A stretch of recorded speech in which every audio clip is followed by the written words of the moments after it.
আসসালামু আলাইকুম রহমতুল্লাহি ওয়া বারাকাতুহু। সম্মানিত বিএস, আমরা এই বাগানের একটা রিভিউ আমরা আপনাদেরকে দেখাছিলাম এর আগে, যখন আমগুলো ছোট ছোট ছিল তখন।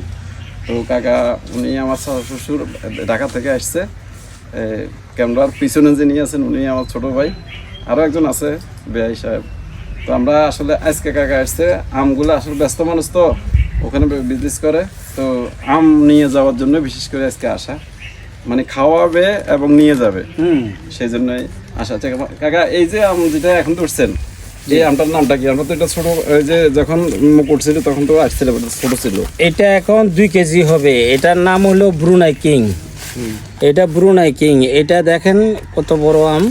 এটা মোটামুটি মনে হয় 3 কেজির প্রায় 4 কেজি হয় আর কি। আমরা যদি দেখালে বুঝা যাবে যে আমরা তো ওইরকম শক্তি দিতে পারি না। আমরা তো মূলত ওইরকম শক্তি দিই না, ওইভাবে যত্ন করি না। ওইভাবে যদি যত্ন করতাম তাহলে আমরা 4 কেজি ওয়েট হইতো। এখনো কোনো কিছু হয় না। এখন 2 কেজি হবে। 2 কেজি এখন এটা 2 কেজি হবে। হ্যাঁ, 2 কেজি থেকে বড় হবে, আরো বেশি হবে। তবে আরো কয়েকটা আম ছিল। তো আমি মনে করি ওই যে এই যে গাছগুলো আছে এগুলো কিন্তু এটা কোন জাতের?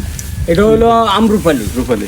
আচ্ছা, আমরুপালি যদি কোনো আমরা ধরি, পুরা গাছের মধ্যে যে আমগুলো আমরা দেখতেছি, মানে আমার মনে হয় পুরা আমগুলো যদি কোনো আমরা একসাথে করি, আমার মনে হয় এখানের যে আমটা এই একটা আমার মতো সমতুল্য হবে। ঠিক আছে, এই আমগুলো আসলে এটা আমার মনে হয় বিদেশি জাতের কোনো একটা ইয়ে। জি, হ্যাঁ, বড় একটা বিদেশি ব্রুনাই কিং। এটাকে ব্রুনাই কিং বলা হয়। আচ্ছা, যাক। আর একটা বিষয়, এই যে আমরুপালিগুলো আপনাদেরকে আমরা একটা রিভিউ আমি আপনাদেরকে দেখাবো, মানে স্ক্রিনে আমরা দিচ্ছি। এগুলো যখন ছোট ছিল তখন কিন্তু আপনাদের একটা রিভিউ দিয়েছিলাম। তো এখন আমগুলো কিন্তু অনেক বড় হয়েছে, আরও আম ছিল, আজকে অনেকগুলো ফেরে নিচ্ছে। এগুলো ঢাকাতে নিয়ে যাবে, আবার কিছু আত্মীয়-স্বজন আছে ওনাদেরকে দিবে। আবার আপনারা যারা দর্শক আছেন আপনাদের তো দাওয়াত করছিলাম আসলে। তো দর্শক, ফল গাছ শুধু আমাদের সুস্বাদু ফলই দেয় না, এটি পরিবেশের ভারসাম্য রক্ষা, বিশুদ্ধ বাতাস প্রদান এবং প্রাকৃতিক সৌন্দর্য বৃদ্ধিতে গুরুত্বপূর্ণ ভূমিকা পালন করে। তাই আমাদের প্রত্যেকেরই উচিত বাড়ির আশেপাশে যতটুকু খালি জায়গা আছে সেখানে ফল গাছ রোপণ করা।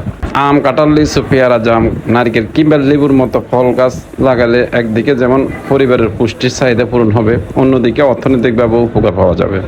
একটি ছোট্ট চারা আজ রোপণ করলে কয়েক বছরের মধ্যে তা ফল বৃক্ষে পরিণত হয়ে আমাদের এবং ভবিষ্যতে প্রজন্মের জন্য সম্পদ হয়ে উঠবে।